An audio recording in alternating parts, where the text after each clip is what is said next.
Hello everyone, this is Thomas Dakan Tavik Mavok, Senior English and French teacher, professional translator and reviser, and author of the book titled La Sémantique à la traduction. Welcome to my channel. In this video, we are going to discuss conceptual translation and legal terminology in context. In my book titled De la sémantique à la traduction, une approche sémantico-morphosyntaxique de la traduction, I advocate for conceptual translation, that is thought-by-thought translation, which focuses on conveying the original meaning or idea behind the source text.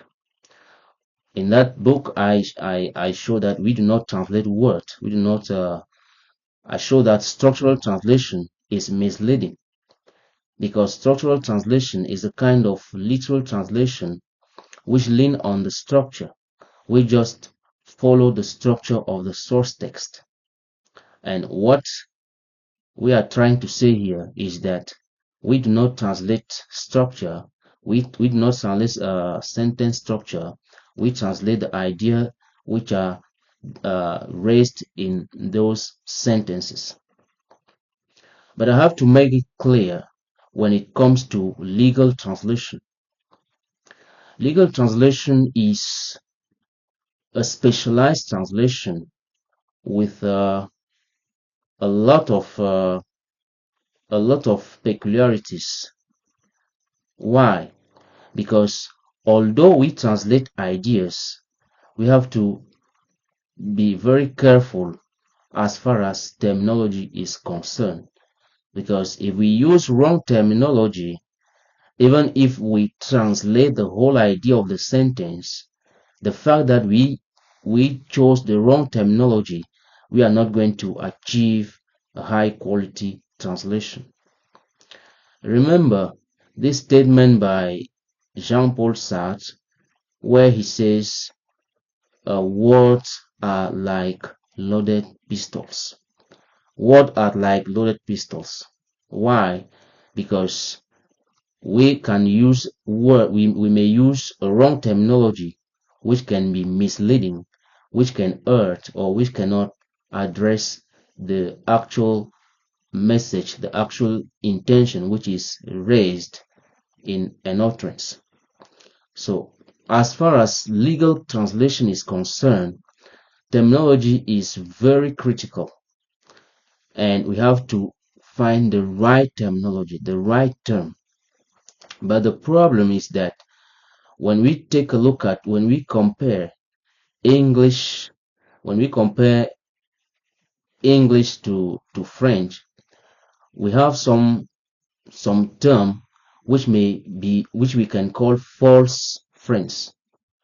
They are like false friends because the meaning, the first meaning that they denote, or which we can easily inferred when we see this word, the meaning which can be inferred when we see this word, that meaning, that I mean the direct meaning of this word is not always the best meaning that we have to is not always the best meaning which has to be used. So legal translation, although is a particular type of translation which addresses law, it needs to be tackled in context. People may ask me why I say that legal translation should be tackled in context. Some will argue that the fact that the text is a legal text already proves that this is we are talking about a legal context. That is true.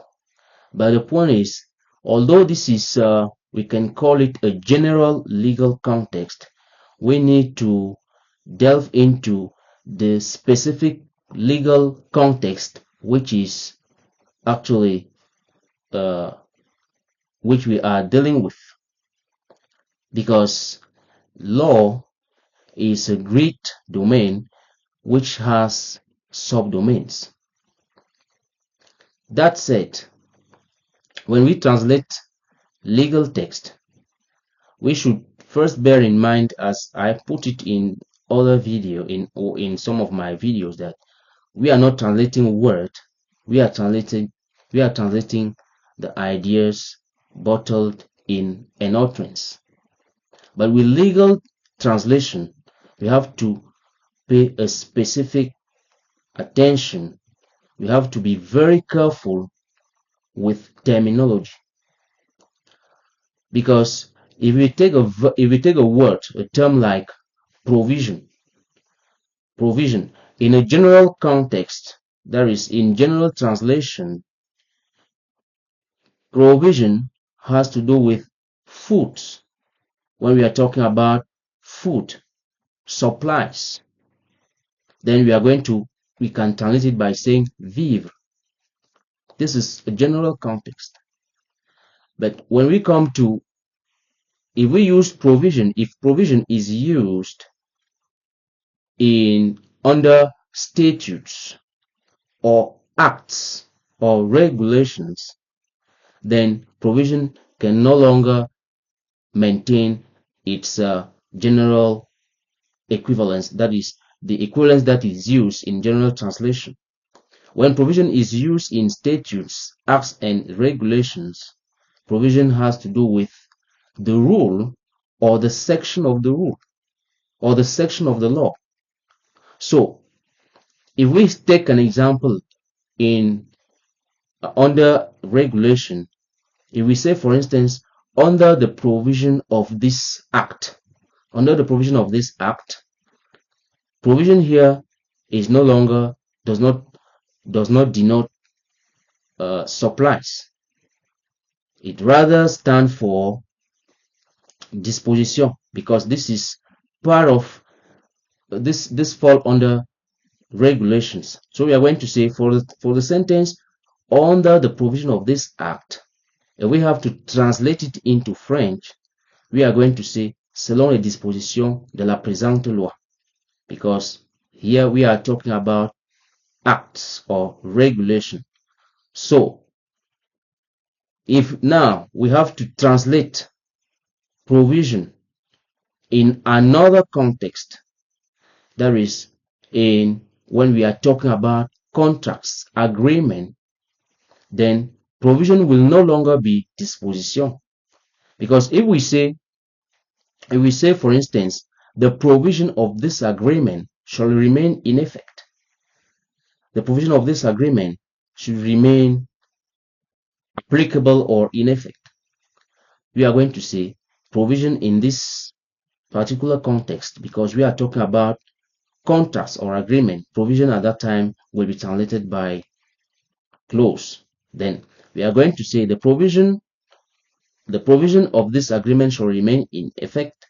We are going to say les clauses du présent contrat demeurent en vigueur.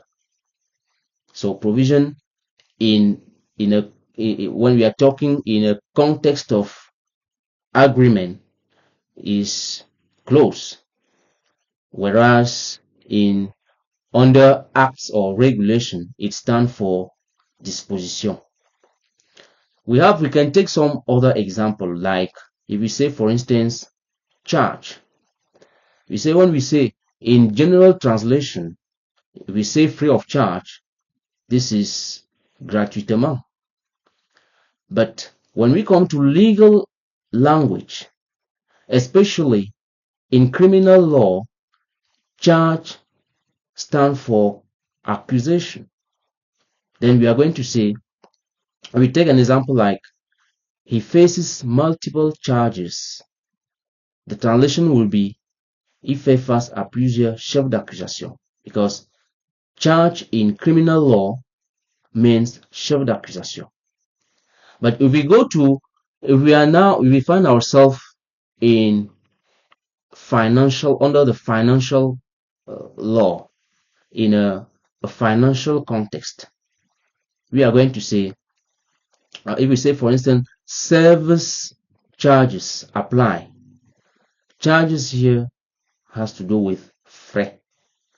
So In a nutshell, what we are trying to say here is that although we are advocating for conceptual translation, which is thought by thought translation, we are not saying that we have to forget about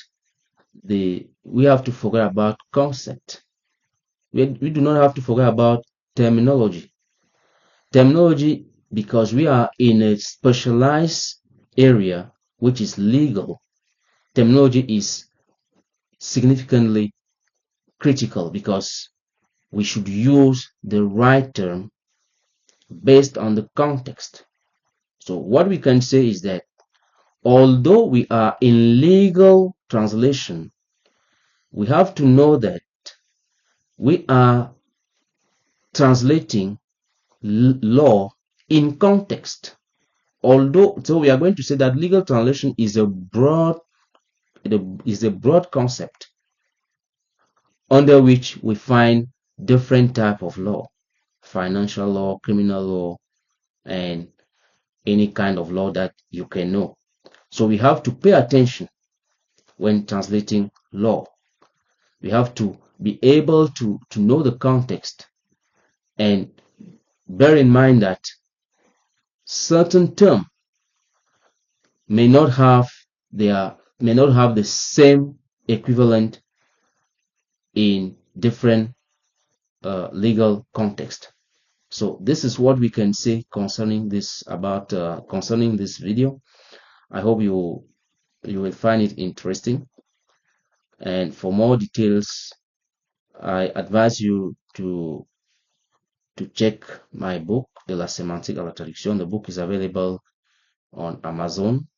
You can also click on the link below on the description below this video, below my channel, to see